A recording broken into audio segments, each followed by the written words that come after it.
যে জানোয়ারগুলো এগুলো করেছে, এই ঘটনাগুলো শুধু একবার নয়, বারবার ঘটছে। তার উপরে আরজি করে এত বড় একটা কাণ্ড হলো, তার কিছু প্রত্যক্ষ দোষী কেউ শাস্তি পেয়েছে। আবারও ল কলেজে কসবার সেই একই ঘটনা ঘটলো, তার শাস্তি কী হবে? সবাই শুধু বলছে যে জানোয়ার করেছে, আবার কেউ বলছে যদি করে থাকে, যদি মানে কি একটা মেয়ে কি সেটা মিথ্যে কথা বলছে? আর যে জানোয়ার করেছে তারা কি শাস্তি পাচ্ছে? যাবজ্জীবন, ফাঁসি, কি শাস্তি পাচ্ছে? সত্যিই কি শাস্তি পাবে, না প্রমাণ লোপাট করে দেবে সেই আরজি করে অভয় দিদি কাণ্ডের মতন? মেরে পিঠের চামড়া তুলে নেওয়া উচিত। ওদের মেরে পিঠের চামড়া তুলে দিলে হবে না, ওদের গুন্ডারের চামড়াতে হঠাৎ ওঠে না। আর আরও এমন কিছু ওদের করতে হবে, যারা ধর্ষণের কথা ভাবাই তো দূরের কথা, ওদের দেখে ভয়তে গা শিউরে ওঠে। মহিলার শরীর তো আপনাদের রাজনীতি করার জন্য একটা যুদ্ধক্ষেত্র নয়। কিভাবে বিচার করবে? বিচারটা কে করবে? যেই রক্ষক সেই তো ভক্ষক, তাহলে বিচারটা কে করবে? কলেজে গণধর্ষণ, কলকাতার ল কলেজ। অভিযুক্ত কলেজের এক প্রাক্তনী সহ 2 জন ছাত্র, প্রত্যেকেই গ্রেফতার হয়েছেন কলেজের নিরাপত্তারক্ষী। কিভাবে মামলা সাজিয়েছে কলকাতা পুলিশ? ঘটনাকে কি লঘু করে দেখা হচ্ছে, নাকি কঠোর সাজা চাইছে সরকার? কোন কোন ধারায় মামলা? 127/2 বিএনএস। সবাই তো চায় অপরাধী সাজা। সত্যি কি অপরাধী সাজা পায়? ও আবার কিভাবে যে প্রমাণ লোপাট করে দেবে তারও ঠিক নেই, আর সেটা পুলিশ ভালোই পারে। প্রত্যেককে পার্টিসিপেট করতে হবে on the process of rape. Somebody who is helping the rape to be happened, সেটাও কিন্তু ওই ক্রিমিনাল কনস্পিরেসির মধ্যে, মানে একই রকমের মেন্টালিটি বা একই রকমের ক্রাইম কনস্টিটিউট করার জন্য তাকেও সমানভাবে দায়ী করা যায়। তো এক্ষেত্রেও সেটা হয়েছে যে যারা সহযোগিতা করেছেন বলে ধারণা বা অভিযোগ, তারাও যে ওই গ্যাংরেপটাকে তারা জানেন, দে হ্যাড ফুল নলেজ যে এরকম একটা ঘটনা ঘটছে, তাহলে অবশ্যই তারাও রেপেই অ্যাকিউজড হবেন, এবং তাই জন্যই এটাকে গ্যাংরেপ আখ্যা দেওয়া হয়েছে। আপনাদের বলে রাখি যে এই গ্যাংরেপে যারা অ্যাসিস্ট্যান্স, আমরা সাধারণ ধারণা হচ্ছে যে একজন পুরুষ মানুষ ছাড়া একজন মহিলা কোনোদিন অ্যাকিউজ হতে পারেন না গ্যাংরেপে, কিন্তু যারা যদি কোনো মহিলাও অ্যাসিস্ট করতেন তিনিও কিন্তু গ্যাংরেপের অ্যাকিউজ হতে পারতেন। যে ধর্ষণ করেছে আর যারা সহযোগিতা করেছে তারা তো একই অপরাধী, এদের শাস্তি কী? আমাদের মতে যে ওকে শুধু যাবজ্জীবন দিলে বা ওকে 20 বছরের জন্যে জেলে রাখলে এটা শাস্তি না, ওদের লিঙ্গ কেটে আর যাবজ্জীবন দিক। তো এক্ষেত্রে জেন্ডার নিউট্রাল ল একটা, এবং তাই জন্যই অ্যাসিস্ট্যান্সটাকেও কিন্তু পুলিশ সূত্রে কি রিপোর্ট পাওয়া গেছে, মেয়েটার শরীরে কি চিহ্ন আছে সে ভিডিও তো দেখব, আর মেয়েটা আরও কি বলেছে সে কথাটাও শুনবো। শরীরে বিশেষত গলার কাছে একাধিক আঘাতের চিহ্ন রয়েছে। ধস্তাধস্তির প্রমাণ মিলেছে বীর্য, যৌন অত্যাচারের চিহ্ন স্পষ্ট। 3 অভিযুক্তের মধ্যে কে বা কারা ভিডিও করেছেন তা খতিয়ে দেখছে পুলিশ। সেই ভিডিওই পুলিশের কাছে বড় তথ্য প্রমাণ, তাই ফরেনসিকের সাহায্যে সেই ডিজিটাল প্রমাণ সংরক্ষণ করতে চাইছে কলকাতা পুলিশ। এরপরেও গার্ডের ঘরে নিয়ে গিয়ে ধর্ষণ করেছে, তো এই নিয়ে যে ভিডিওটা দেখব আপনারা দেখলে চমকে যাবেন, গা শিউরে উঠবে। আমরা মেয়েরা কি নিরাপত্তা না? আমরা কি বাইরে বেরোতে পারবো না? গার্ডের ঘরে নিয়ে গিয়ে তো গণধর্ষণ করলো, আবার গণধর্ষণের সময় ভিডিও করা হয়েছে যাতে সেটা দিয়ে ব্ল্যাকমেল করতে পারে, কিন্তু মেয়েটার মনের জোরের দ্বারা ভয় কাটিয়ে মেয়েটা রুখে দাঁড়িয়েছে। প্রতিনিধি শর্মিষ্ঠা চক্রবর্তীর গলা। এই নিয়ে আমাদের শর্মিষ্ঠা দিদিভাই কি বলছে, চলুন ভিডিওটা দেখতে থাকি। 25শে জুন 2025 পরীক্ষার জন্য ফর্ম ফিল আপ চলছিল। দুপুর 12টা 5 মিনিটে কলেজে পৌঁছই। অন্য দিনের মতো ইউনিয়ন রুমে গিয়ে বসি। একজনের নাম সে এসে ঢোকে, সবাইকে বসতে বলে, আমরাও বসি। সে কলেজের প্রাক্তন ছাত্র, কলেজের আধিকারিক, আনঅফিশিয়ালি কলেজের টিএমসিপি ইউনিটের মাথা। কলেজে তার বিরাট ক্ষমতা। কলেজের মাথা বলেই কি গণধর্ষণ করতে পারবে? মেয়েদের ওপর অত্যাচার করতে পারবে? এই মাথার এত বড় ক্ষমতা কে দিয়েছে? কোন নেতা মন্ত্রী দিয়েছে? সবাই তার কথা শুনতো। সে সবাইকে টিএমসিপি ইউনিটের পদ দিত, আমাকেও গার্লস সেক্রেটারির পদ দিয়েছিল। আমরা সবাই বসেছিলাম। কিছুক্ষণ পর একজন, যার নাম পি, আমাকে ইউনিয়ন রুমের বাইরে ডাকে, জানতে চায় যে এবং ইউনিটের প্রতি অনুগত কিনা। আমি যেহেতু গার্লস সেক্রেটারি, আমি যে এবং টিমের প্রতি আমার আনুগত্য দেওয়ার কথা দিই। তারপর আমরা ইউনিয়ন রুমে ফিরে যাই। একটু পরে যে আমাদের জিজ্ঞাসা করে পি আমাকে সব বুঝিয়েছে কিনা। তারপর সে আমাকে বাইরে ডাকে এবং বলে যে প্রথম দিন থেকে সে আমাকে পছন্দ করে, তার গার্লফ্রেন্ডের পর আরো একজনকে ভালোবাসে এবং সে গার্লফ্রেন্ড আছে তারপরে আরেকজনকে ভালোবাসে। এটা কি ভালোবাসা না ও শরীরের লালসা? আমাকে বিয়ের প্রস্তাব দেয়, আমি প্রস্তাব প্রত্যাখ্যান করি, বলি আমার বয়ফ্রেন্ড আছে এবং আমি তাকে সত্যিই ভালোবাসি, বলি আমি ওকে ছাড়তে পারবো না। তারপর নিজেদের মধ্যে কথা বলা বলির পর আমরা ইউনিয়ন রুমে ফিরে যাই। তখনও পর্যন্ত সব ঠিক ছিল। সন্ধ্যে 6:10 নাগাদ আমি এবং কয়েকজন পড়ুয়া বেরোতে যাই, কিন্তু যে আমাদের আটকে দেয়, আরো কিছুক্ষণ থাকতে বলে।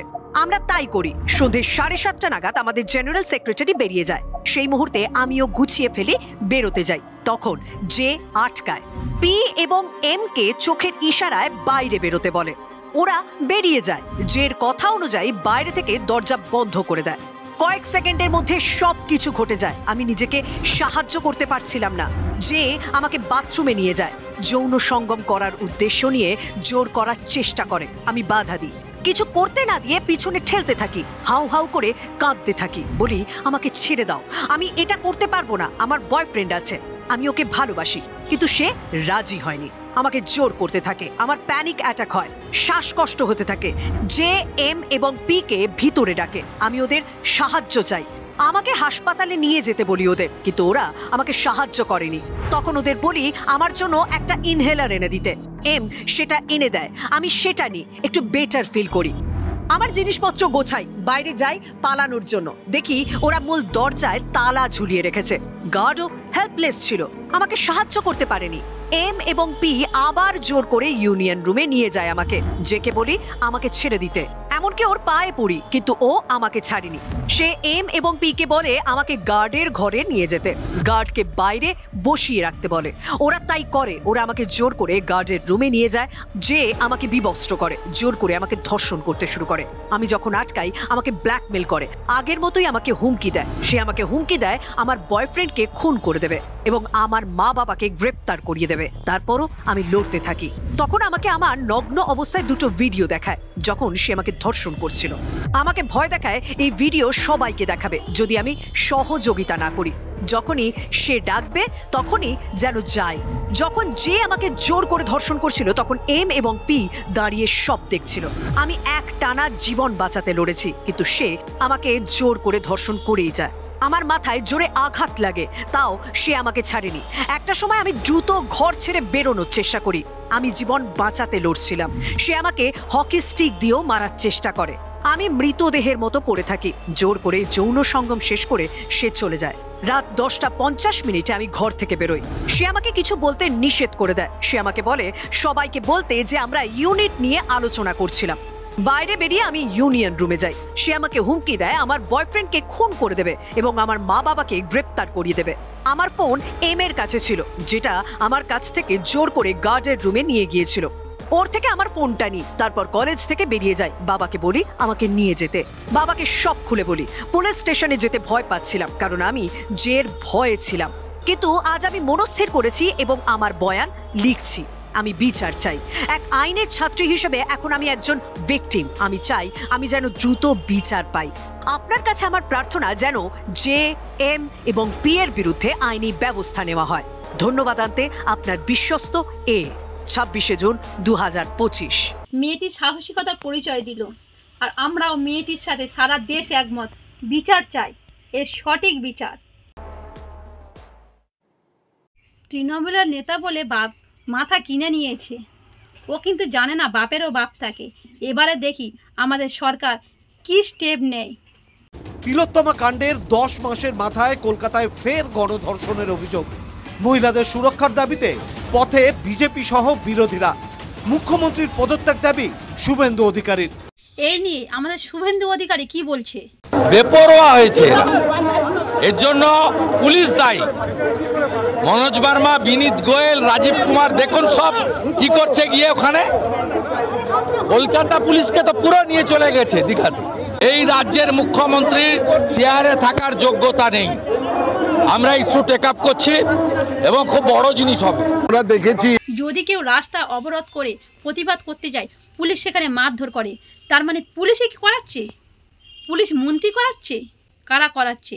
আর যারা করছে এইটা, যারা করাচ্ছে তারা তো সমান অপরাধী। আর যে করেছে, যারা যারা জড়িত আছে, তাদের সবাই লিঙ্গ কেটে নেওয়া উচিত। প্রশ্ন বিজেপির রাজ্য সভাপতির। শিক্ষাকেন্দ্রে মেয়েদের সুরক্ষা নেই। আরজিকর কাণ্ডের পর তো প্রমাণ হয়ে গেছে যে রাজ্যের টপ মেডিকেল কলেজগুলোর মধ্যে একটিতে যদি এই ধরনের ঘটনা ঘটতে পারে, তো ল কলেজ।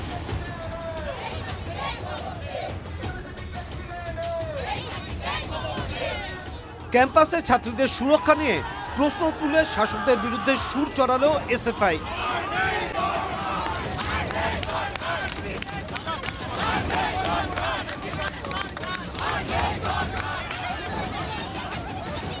তৃণমূল নিজের সুবিধার জন্য, ক্যাম্পাস দখল রাখবার জন্য এই ধরনের মনোজিতের মতন এই ধরনের ক্রিমিনালদের তাদেরকে পুষেছে ক্যাম্পাসের ভেতরে।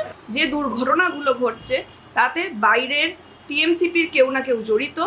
একদম ঠিক কথা। প্রত্যেকবারে যতবার এই ঘটনা ঘটছে, প্রত্যেকবারে টিএমসি কেউ না কেউ জড়িত আছে। আর টিএমসির লোক বলে তারা শাস্তি থেকে তারা তো শাস্তিই পাচ্ছে না, এবং তারা বহিরাগত হয়ে তারপরেও তারা ইউনিয়ন রুমে আসছে, ইউনিয়ন রুমে বসছে। এটা অত্যন্ত সিরিয়াস। বিজেপি, টিএমসি, কংগ্রেস, যে যাই পার্টি করুক না, সবার ঘরে তো মা বোন আছে। সবাই তো তার মা বোনদের ভালোবাসে। যারা এটাকে সাপোর্ট করে তারা নিজেরাই বুঝতে পারে না যে আমাদের ঘরেও মা বোন আছে। আইন কলেজের মধ্যেই আইনের ছাত্রীকে গণধর্ষণের অভিযোগে দিনভর উত্তপ্ত হয়ে রইল কসবা এলাকা। ওই কথাই আছে, ভাগ্যের চাকা ঘুরছে, ভাগ্যের চাকা ঘুরবেই।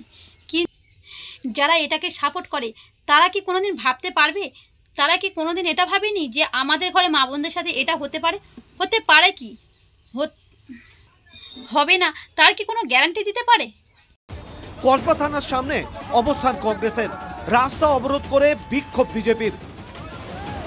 অবরোধ তুলতে গেলে পুলিশের সঙ্গে ধস্তাধস্তি বিজেপি নেতা কর্মীদের। আবার ওই পুলিশ। রাকেশ সিং সহ বেশ কয়েকজন বিজেপি নেতা কর্মী।